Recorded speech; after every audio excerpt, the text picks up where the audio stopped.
Welcome back, everyone. Another edition of Cooking with Koval. First off, happy Easter. Hopefully everybody's staying safe, can enjoy some family time, even though we're all locked up here in our own homes. But today we're going to go with a nice prime rib. This was a nice rib roast. It was about 8 pounds. I was going to cook the whole thing, but I decided my wife gave me a great idea, being that we need to make a lot of food over the next couple of weeks because we're here.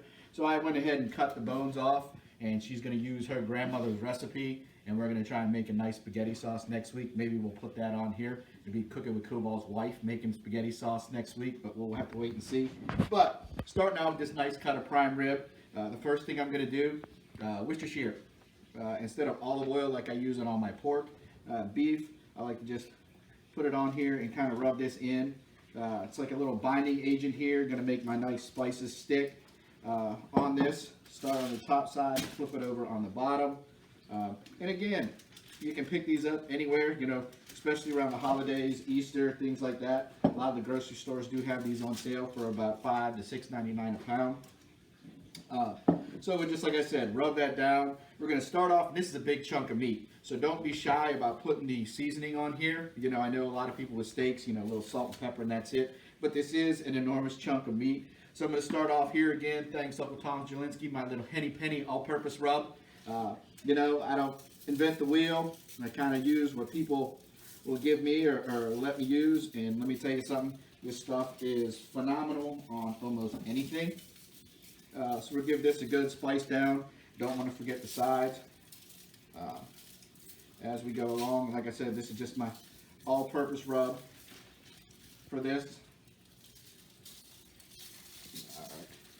And then, again, a little coarser, some of your thicker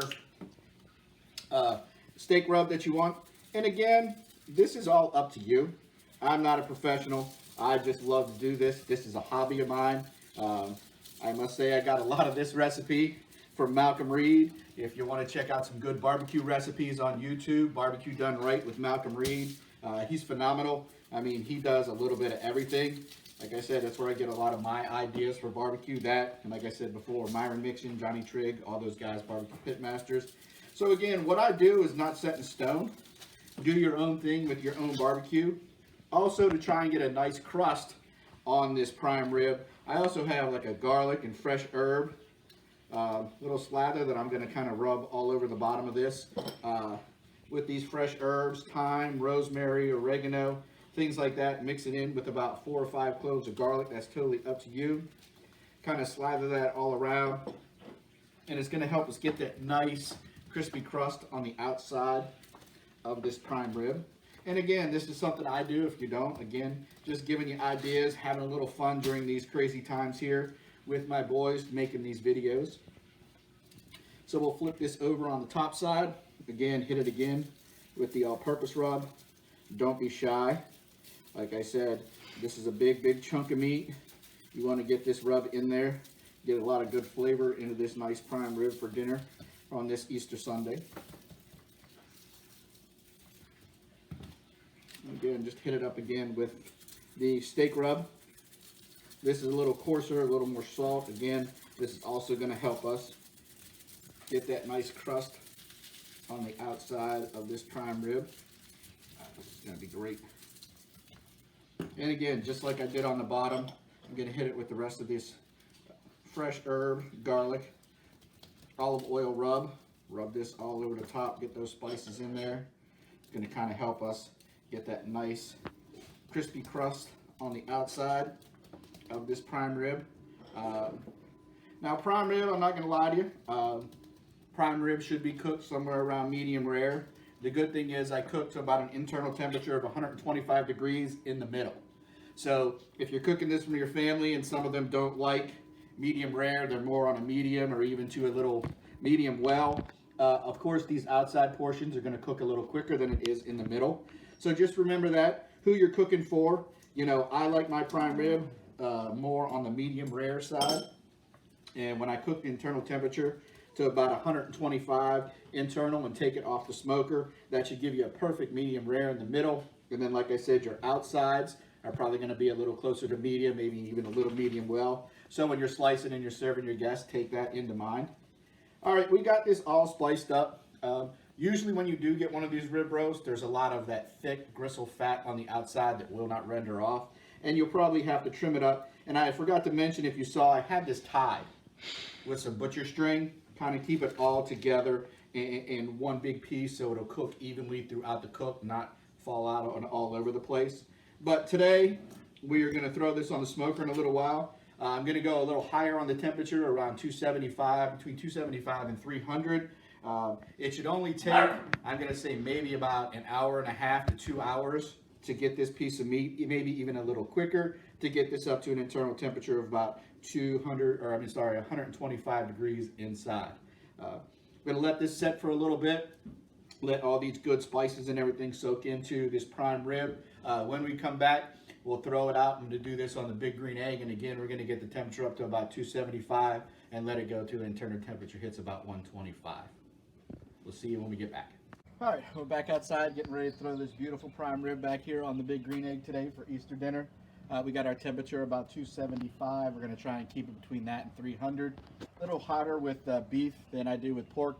So I want to try and get that nice crust on the outside of the prime rib. Have it set up with indirect heating. Inside I have a little bit of hickory along with a little bit of cherry wood to give it that nice smoky flavor and try and get that nice crust. You do want to set it on here flat. That's the way it's going to cook. Again, I do have it tied. That way it's all going to cook evenly and nicely. So now we got this puppy on. Like I said, I got some nice hickory and a little bit of cherry wood mixture in here in the egg. We'll go ahead and shut that up. We're going to let this go. I'll probably check in about 45 minutes just to see what the internal temperature is up to. And we're going to get this puppy off of here when it hits about 125. And then comes the hard part, letting that baby rest for about 30 minutes before you cut into it. So when you come back, we'll be getting ready to pull this when the internal temp hits about 125. All right, well, we kept it between 275 and 300 the whole time. Actually took about 2 hours and 10 minutes. We finally have hit that internal temperature of 125. Now here comes the hard part. We're going to take this puppy off right now, set it up over here on the cutting board. And now, the bad thing, this bad boy got to sit for about 30 minutes before we even touch it. Again, my family, we like more on the medium to medium rare side. Remember that even though the internal temperature right now is at 125, it's still going to keep cooking over the next 30 minutes. Probably get up to around 135 degrees, which is a nice medium to medium rare. And again, you judge this on your taste, your family. If you're more the rare side, you may want to take it off at about 115. If you like yours more medium to medium well, you may want to leave it on the smoker until it hits about 135 and then take it off. Again, this is just backyard barbecue. This is no competition. This is just feeding our families good food. So again, the times may vary depending on your cooker and according to the temperature. But again, like we like medium to medium rare. Just took it off at 125 degrees. We're going to let this puppy sit for about 30 minutes before we slice into it. We're going to go inside, get some of the side dishes ready for dinner, and we'll see you back in about 30 minutes here when we slice this and you can look at the finished product. All right, well, here we are. We've got the prime rib here. It's rested for a good 30 minutes. We cooked it up, like I said, used a little hickory, a little cherry wood. We did get that nice crust on the outside like I was hoping for. Now we let it go to 125, let it set for 30 minutes. Now I'm just going to go ahead and cut in here and see what it looks like in the middle as we go down through the prime rib. Oh my goodness. Look at that. Look at that. I mean, that's almost perfect. Look at those juices just coming out of there. A nice medium to medium rare right there. All right. Now, for the moment of truth here, let's cut a little slice. I'm here to taste it. Cut down through. Oh yeah. Cut a few pieces off. There's some with the bark. There you go. Got some of that nice bark on there. Oh my goodness. That is so good. That is incredible. Oh, I'm just gonna take a minute here. Another piece. Now, I did make my own little horseradish sauce to go with this. It goes great with prime rib. Just going to take a little dip in there with the horseradish sauce, see how this is going to be.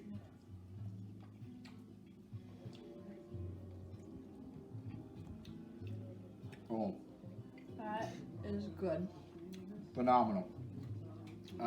You know, a lot of people think that prime rib is hard to cook. It's very, very easy. Just give me a minute. Oh, this is probably one of the best things I think I've ever cooked. Perfect medium to medium rare. You got the nice crust on the outside, the horseradish sauce. It's going to be a good dinner. Like I said, prime rib, you get it all the time. It's very easy to cook. You just got to keep it wrapped. I mean, you know, keep it all. You want to tie it up like I had to keep it in one, you know, cylindrical piece so it'll cook thoroughly all the way through. But again, use your own spices, whatever you like. Just because what I do doesn't mean you have to follow this, you know, in order. Make this your own recipe. Have fun with it. It's backyard barbecue. It's for you. It's for your family. And that's what we do. One thing, my mom's sister, her name is Molly Bartlett. Shout out to her. She subscribes to Cooking with Cobalt on YouTube. Just want to say hi to Aunt Molly, Uncle Tom. Maybe one day you'll get out here to Virginia to taste some of this good cooking. Keep doing what you're doing. And again, we're going to sit down. Happy Easter, everybody. Hopefully everybody is safe, staying well, and we'll see you on the next episode of Cooking with Cobalt.